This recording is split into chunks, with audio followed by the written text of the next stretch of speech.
口中有报，人间正道。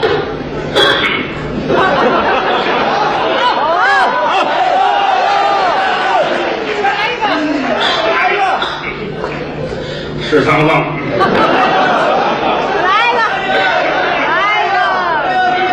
就没说俩，这说好几个。好歹谁给我口水喝？喝成这样。刚才是孔云龙，甭藿香啊，只是这不要钱了，这个。感情我也得咳嗽啊。没事。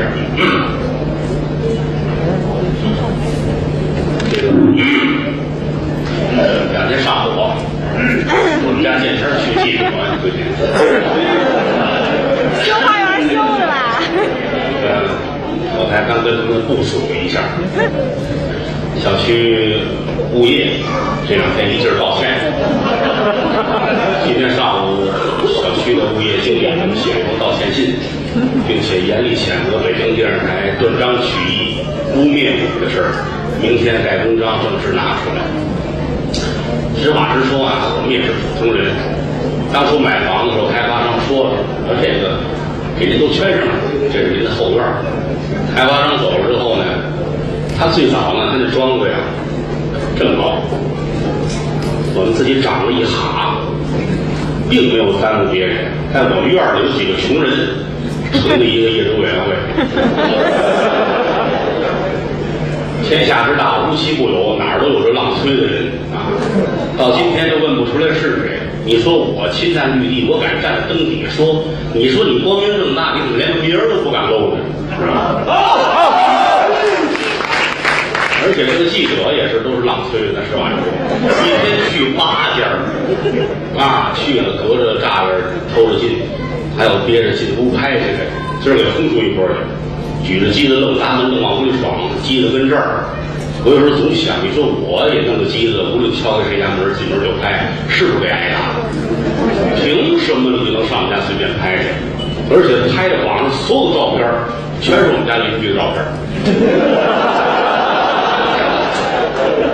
昨天下午我们那邻居真气坏了，去把物业给砸了，说你凭什么拍我们家拍我们家院，还说是郭德纲他们家。我替我们的国家感到悲哀。砸完之后，我说也对，打就打了，跟中国有学我的。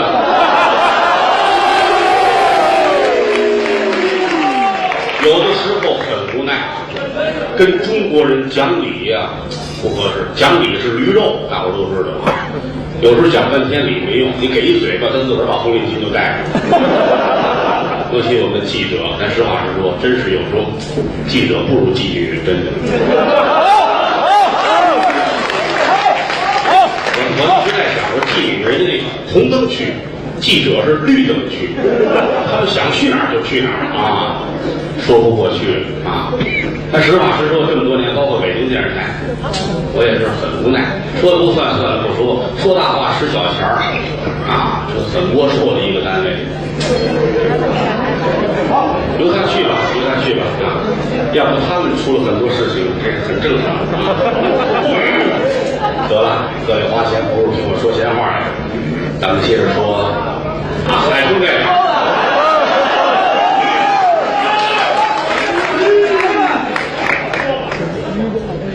今儿去了一波记者，就是那天去的啊。我说这，你说那太风流了。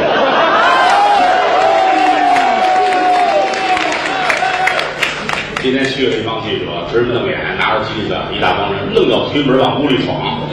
我有一徒弟叫李克彪，实在看不过去了，给推出去了。推的过程当中啊，来回有推搡，这帮孙子拿机子跟这儿都拍下来了，给李克彪拉派出所去了。北京台还去一主编，一大娘们儿，撇着大嘴的，啊，还问官老私了，让李克彪给他们看病去。这帮丫挺的。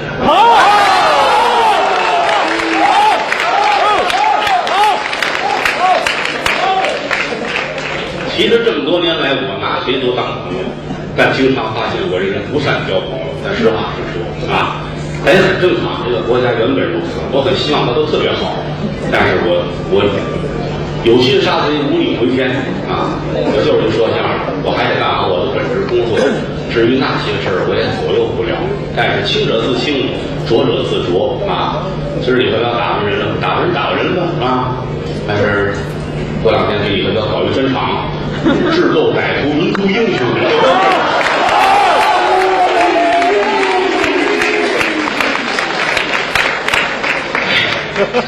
怎么办呢？我想起当初藏顶排油时，好多人都问我当时怎么想的。其实说句良心，我没太多的提究这个。藏顶排油之后，当时我第一念头是我要移民。把一个这么爱国的人挤兑成这样，那真是一句话两句话说不清楚。得了，说书吧。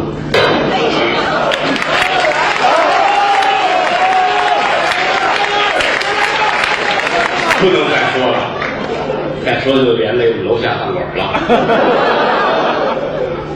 老话说得好，语家之最，何患无辞。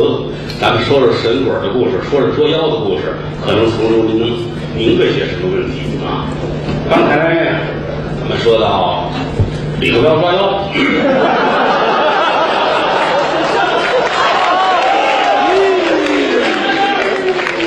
李鹤彪要想不红都难。别看他艺术一般，打这儿开始人格很高尚。中国就俩姓李的大记者，李亚鹏、李鹤彪。打今起，在我心中，李鹤彪跟李亚鹏是一个身份。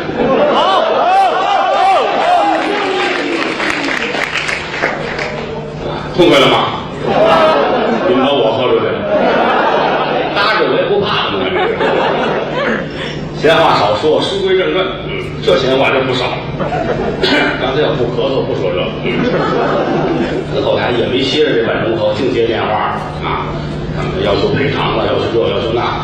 你说你上我们家拍东西，让我轰出去，还得怎么赔偿？还他娘的有王法没有？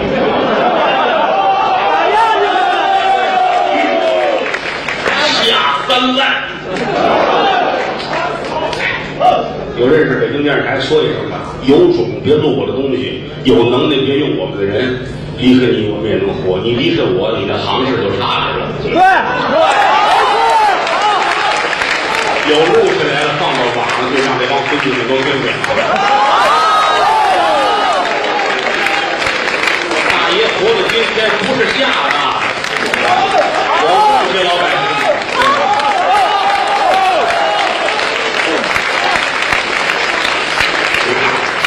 这比说书还好玩。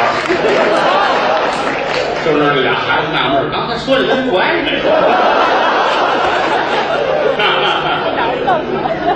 闲话少说，书归正传。